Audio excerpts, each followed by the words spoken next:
All right, it's Passover 2017, and I wanted to talk to you about Passover and what it means to Christians.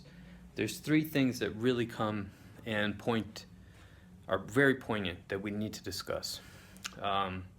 One is blood, the second is Exodus, and the third is Passover. So, the first is blood, the lamb's blood that happened during Passover. They actually made a cross on the door jambs, one at the top and two at the sides, in the lamb's blood. This blood signified sort of like in very practical terms for the angels of death to pass over certain houses and to spare the firstborn son. And now it is written that the firstborn son belongs to the Lord.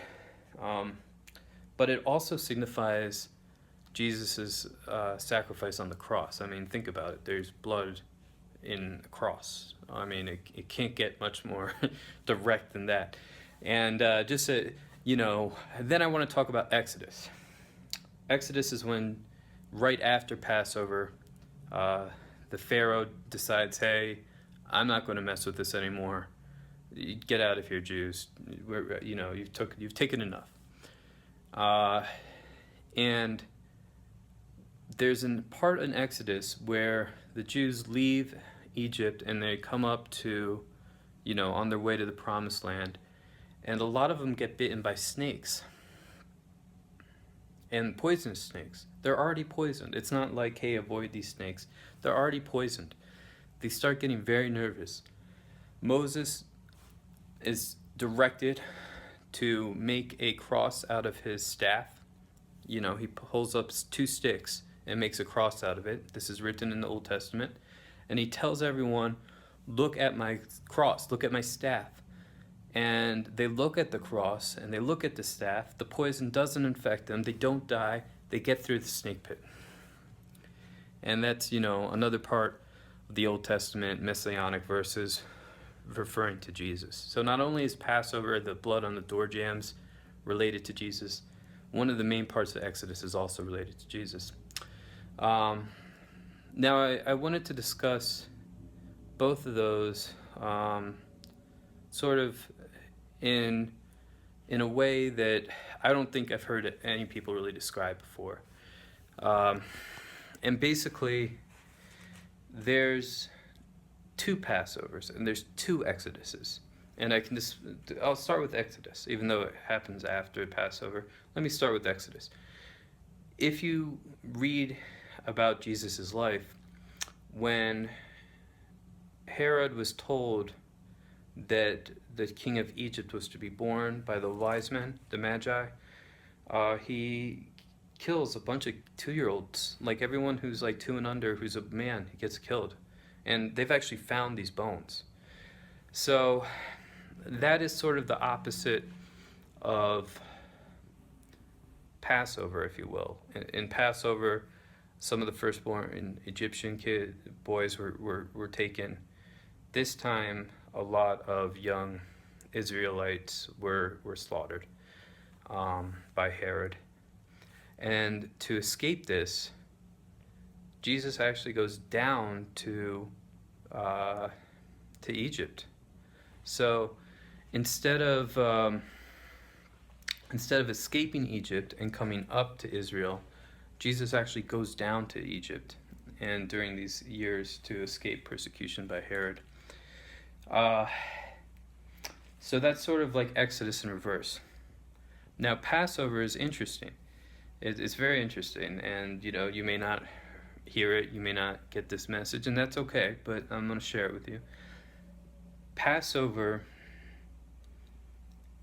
the second Passover is the rapture. So the first Passover, they take the firstborn sons at Egypt, and they pass over the homes that have the cross on them. The second Passover, I would argue, is the rapture, the coming rapture. And it's where angels of the Lord will take people with the cross. So instead of passing over those people, they're going to take those people directly to heaven.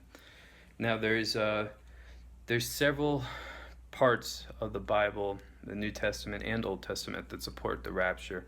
I know not a lot of people don't even think rapture is real. A lot of Seventh-day Adventists and what have you I've talked to, they don't think the Passover is real, or not the Passover. They don't think the rapture is real. But Elijah was taken directly to heaven. He never died. He never went to Sheol. He went directly to heaven, and he actually knew about it. He said, Lord, I know that the Messiah is coming and that we can go directly to heaven, and God fulfills that. Joel Osteen talks about how you use the Lord's words to present your case, and he listens, and I think this is an example of that. So that's an example also of direct rapture to heaven. It's written that in the last days of time, before the Antichrist rules, and he has different names, and he's called different things. In different religions, they definitely refer to the Antichrist as a person who rules on earth, and different religions call it as, they say he's helping out God or something, but other religions actually support the Antichrist, and private message me, I'll tell you a little bit about them, or just read it. You can read them.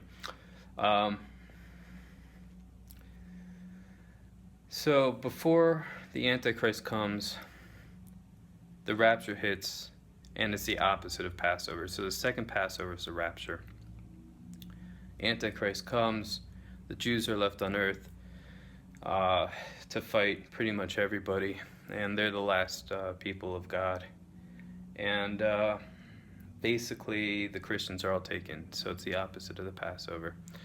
So that's that, and then there'll be a period of time where it gets pretty rough, and the Jews will look to the Lord on Mount Sinai, and they won't find him, and then they'll eventually go to Mount Zion, and basically it ends by them accepting the Messiah.